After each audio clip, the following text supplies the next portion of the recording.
Hello to my fellow food service community from my sunny, well, actually not so sunny, Orange County, California studio. Nick Portillo here, and this is the Titans of Food Service. In today's episode, I'm joined by Paul Fournier. He is the president at TacticWare Resources, and this is actually his second time coming on. He was on my sixth ever episode, so excited to have him back. Reason I brought him back is he is one of the most highly sought after food service consultants in our industry. I wanted to talk to him about everything that's happened within the broker world, the changes that have happened recently with consolidation of two large brokers, kind of the fallout, and really specifically how manufacturers can maximize their broker relationships. As the manufacturers start to settle in, hire the new brokers, what's the best way to work with them, manage them, and ultimately have a great relationship together. So we kind of dive deep into that today. It's a great listen. Welcome back. Thanks for listening. Let's go ahead and welcome Paul. Hey, Paul, how are you? Good. Thanks for having me, Nick. All right. Yeah, this is our second go around, and I always appreciate your insights, so appreciate you taking time to be on with me. Oh, absolutely. So I'd like to start off with the Fiery 5 food service questions. These are kind of 5 easy icebreaker questions. Are you ready? Absolutely. Let's do it. If you could have dinner with any one person, either historical or alive, who would it be and why? Oh, probably Benjamin Franklin. He was a Oh, innovator. really? Okay. Oh, absolutely. He's a great guy. What a mind. Some people Totally. go through life and they really do a wonderful job and they communicate well. He was one of those people. Yeah, that's for sure. So- Sure, great choice. If someone had one night in Kansas City, where must they eat? Oh, boy, that's a good question. We're noted for barbecue in Kansas City. So probably Jack Stack Barbecue. Jack Stack? Jack Stack Barbecue. Okay. They represent all the best parts of barbecue, a little bit of everything. All right. If you could have one type of cuisine for the rest of your life, what would it be?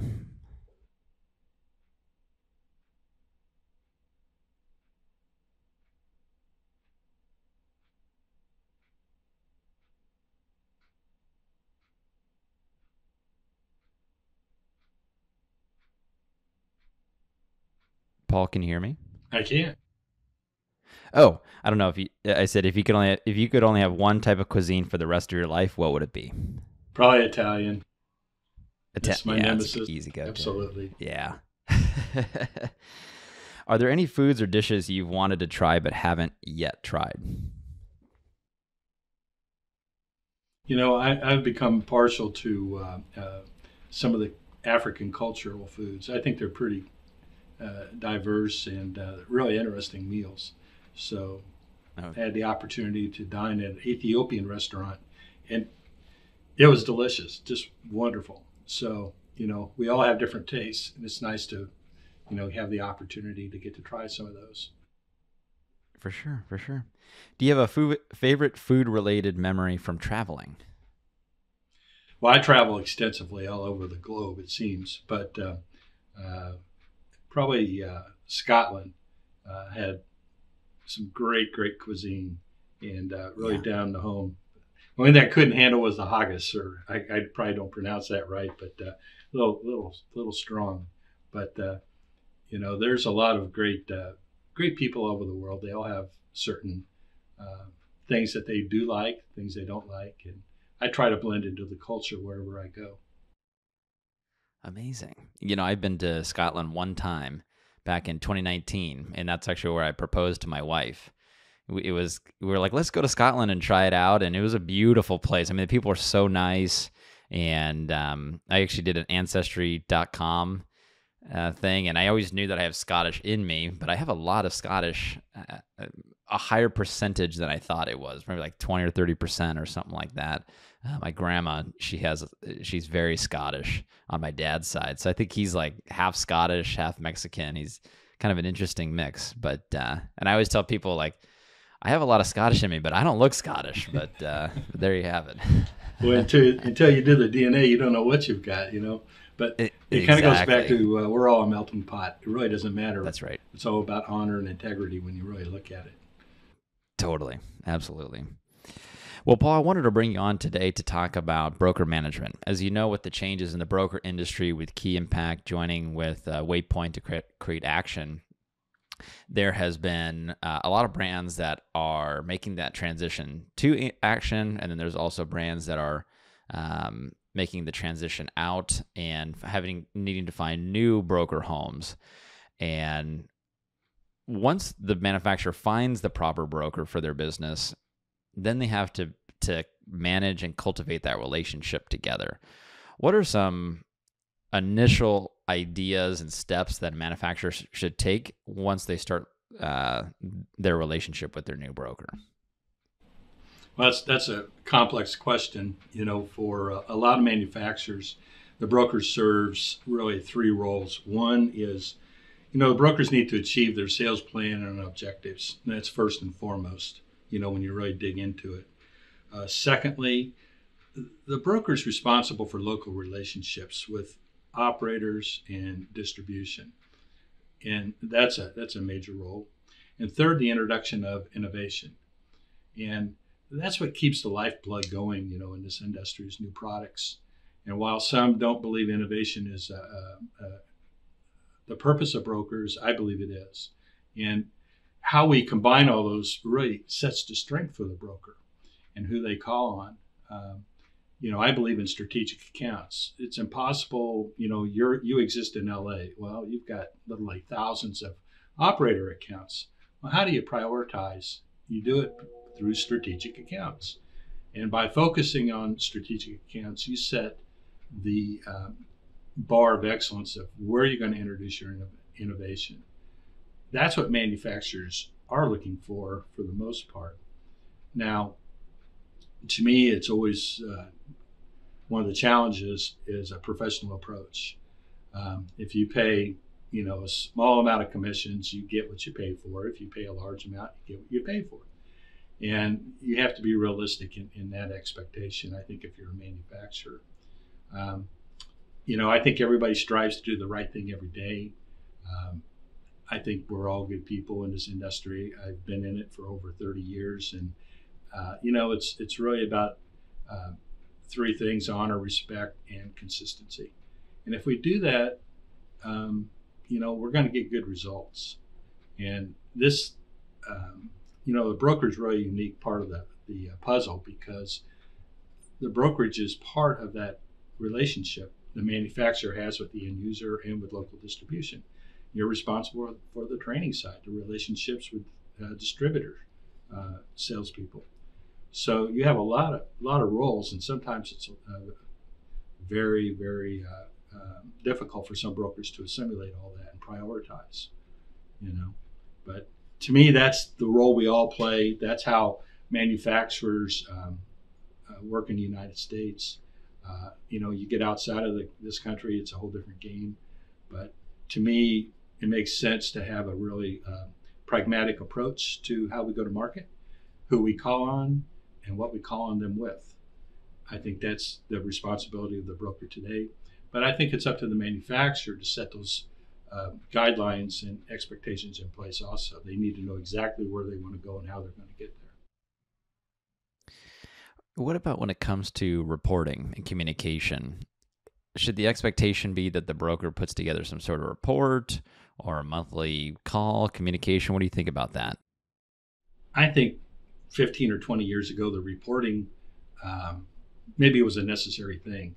If you look at distribution reports provided by the manufacturer, that tells you a lot what's going on.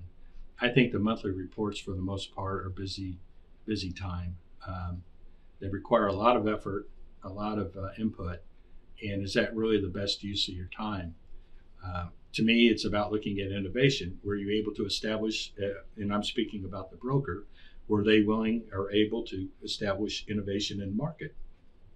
Well, you can usually see that on distribution reports if they're calling on the right accounts. But, there's a lot of manufacturers that believe that, if they get a call report, that checks the box. And that's not necessarily good management in my view. What about when it comes to working in market, making the trip, investing the dollars on the manufacturer side to come out to the marketplace to visit accounts? Is there a frequency, or is there, let me ask this. What's the best way for the manufacturer to maximize their return on investment when coming into a market to work with their broker partner? In my view, I think there should be a very set schedule for all parties, and I think it needs to be viewed with the broker and the manufacturer, regional manager, and goals and objectives set on what needs to happen in that market, and it should be clear and it should be concise. Now, this isn't like calling on a bank or an institution. The restaurant business, the food service industry is fluid, and you need a backup plan because inevitably you're going to have a cancellation. But it really goes back to communication, and it's about how we communicate with one another and understand what the objectives truly are. If we go into the market and we really don't have a clear objective of what we want to accomplish, then there's chaos. And if we really have a focused schedule and we know what we want to do and we allocate the specific amount of time, we should be able to accomplish those objectives. The cost of a sale, just about anywhere in the United States today, is well over $400 or $500. So if you go and make a sales call, that's what you're going to spend. It makes absolute sense financially to have very clear and precise direction in all parties of where you want to spend your time. It's just that simple to me. And some people do a great job of that, and other people are in that learning phase. For me, when I look at market visits, totally. For me, when I look at market visits with the manufacturer, sometimes we've had as high as 5 days. Expectation is 5 days. A few times we've had 4 days, and then most they try to come in for a day or two, but there are a few at 3 days.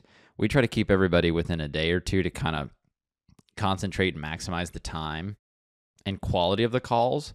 After 2 days, we find that now you're just stretched thin. You're just trying to get anything, and the time required and effort required to set up 3 full, really solid days, it's very difficult. And working with the manufacturer to understand their expectations, but then also letting them know our capabilities is important when it comes to that. Sometimes, too, we get a manufacturer come to us in spring within, in 2 weeks I'm coming out, I'd like to have calls set up. Many times it's, hey, I got to have at least 4 weeks because it's going to take me a little bit of time, especially if I'm dealing with chefs. Those people are always on the move. They can be, especially if they're a regional chef or if they're managing multiple locations, kind of making sure that you lock them down for an appointment. It can be difficult to do that. So we really try to give enough time to be able to set that up and make sure our team is available to do that. We're also dealing with other market visits from other manufacturers and then food shows simultaneously. So it's kind of a big coordination. I like to think that the brokers are kind of like we're like ducks. We're calm on the top and then kicking our feet frantically underneath the water just to keep us moving. Well, in my view, Nick, I think that schedules ought to be set 45 to 60 days in advance for a couple reasons. First, plan the objectives correctly.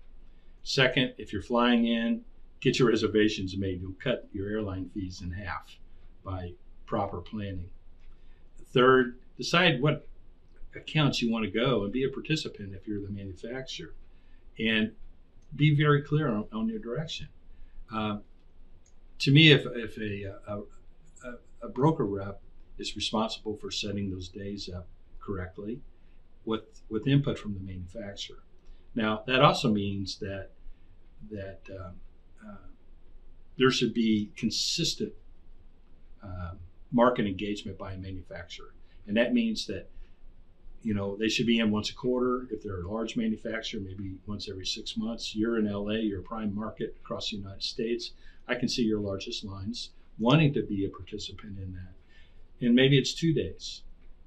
It's exhausting for the broker, but on the other hand, you got the manufacturer who's expending vast sums of money to have their people in the market.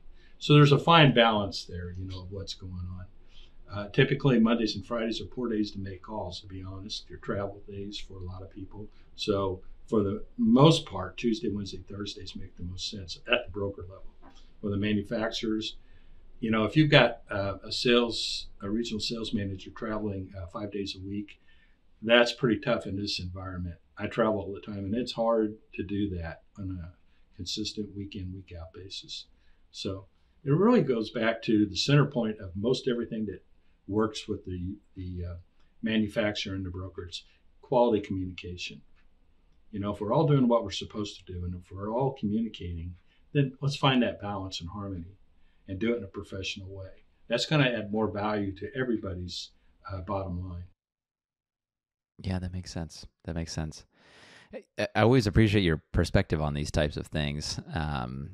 What about from the manufacturer side, on how they can get the most out of their relationship with the broker in terms of how can they position themselves, just really, let's just say on a human level, of when the broker is thinking about this manufacturer, they think, what, I want to make sure that I prioritizing their products. I enjoy working with them. What can the manufacturer do better to be put in a better light? Because as you know, we're in a people business, and people gravitate towards others that they enjoy working with. And we've run into this numerous times since we started our business 9 years ago of manufacturers that are just mean. And so our people are like, I can't work with this person. Or they're absent. When you need them, you can't find the manufacturer rep. So how can a manufacturer position themselves in the best way possible to be viewed by the broker in a very positive way? Well, I think there's several things. First is the communication. If you don't have really credible, consistent, quality communication, it's all for naught. From the manufacturer side, to me, it makes sense to have a professional conversation with every call, with every email. And you would be surprised at the number of emails that I see from different people that are pretty hostile. And it's really not necessary. The broker is simply selling time. The manufacturer is paying for that time. And that's the long and the short of it. If a manufacturer is looking at how many commission dollars they pay to the broker, that's what keeps them engaged. They're just like a lawyer or an accountant. They're selling their time. If you do that consistently, you're going to build value both ways. You can't bank cases, but you can bank commission dollars. For the manufacturer, you can bank dollars, but you can't bank cases. So if you look at that in a total, concept, it's really about how do you communicate against that criteria. Secondly is the environment. Most companies talk about their culture, whether it's a sales culture or a manufacturing culture. How does that go downstream to your broker? Do you want a positive culture at the broker level if you're a manufacturer, or a hostile one? To me, it's a lot more engaging to have a good quality relationship downstream, because unfortunately, everybody knows about culture if you're out in the trade. Some companies have a great culture, some companies don't. And to me, it's about blending those two together and working in harmony. You get so much more done with honey than the iron fist. And I would just tell you too that the iron fist works very poorly in today's environment with most companies. It's something that was eventful 20 years ago. It was used a lot, and I think that in today's business world, it's probably not very acceptable. And I think for some manufacturers, it really makes them irrelevant out in the trade, in my view. Yeah, I'd agree with that. The business has changed. Even since I started back in 2015, those who led with fear or anger or really negative emotions to try to get, let's say in my case, me as the broker, to do something, you build resentment towards that person, or you become afraid of that person, and you don't want to engage with that person. And it has that spectrum has definitely shifted, though. If you think it might be a pendulum, and it's swung more of the way of collaboration, leading with kindness and empathy, that we're just people trying to do our best here. And that goes a long way when working within the broker and manufacturer relationship. What about when a broker manufacturer relationship, when it sours a little bit? You know, like anything, sometimes there's cycles. You have your good years, and then you have some tougher years. How can a manufacturer and broker work through issues that might arise that might sour their relationship? Well, in my view, you know, the manufacturer and the broker, they need to have constant reviews about what's going right and what isn't going so well. And it usually goes back to point number one I made in the first part of this conversation was the sales plan. You know, manufacturers set their production based on volumes, and they need to be absolute. You know, they need to be secured. They need to be part of the conversation. And how do we get there? Well, we get there jointly. It's not all one way or, you know, just the manufacturer's commitment. It's about everybody working together as a team. And if we work together and we establish those values, the broker should be in that position. I've never been an advocate of letting things simmer. I'd rather confront it and say, look, we're not getting it done, but let's talk about why. Let's come up with some solutions to improve where we're going and how we're getting there. And to me, that makes better sense than throwing in a towel or having these, you know, hostile conversations. I don't think they're helpful and not necessary because, you know, there's fewer brokers today than there ever has been. And to me, it's about how do we balance that relationship? How do we get from a manufacturer's point of view, how do we get that to work in harmony with the broker and get the objectives achieved? Yeah, makes sense to me. Paul, thank you so much for coming on and joining me again here on another episode. I really appreciate it. Thanks, Nick. Appreciate it. Always be there for you. What's the best way for people listening to connect with you? You know, my website, TacticWare.com, has a lot of information about what I do. I'm on LinkedIn as well. I've written a book last year. It's published on Amazon. There's also numerous articles on my website about, you know, this building the structure of your organization. You know, it's really focused in on management leadership, developing that common culture, and third, effective strategies, planning that out, and how do you make that effective in your organization. So that's really where I stick. And, you know, I work across multiple industries, and the one thing that's common, whether you're selling food, medical components, is it's people. People are the common denominator. And while you can fix a machine and put a new part in, people are a lot more complicated. And that's really where I come into play. So with that, go to TacticWare.com. It's a great place to educate yourself. Fantastic. Thank you so much, Paul. I really appreciate you joining me. Thank you, Nick. Have a great day. You too.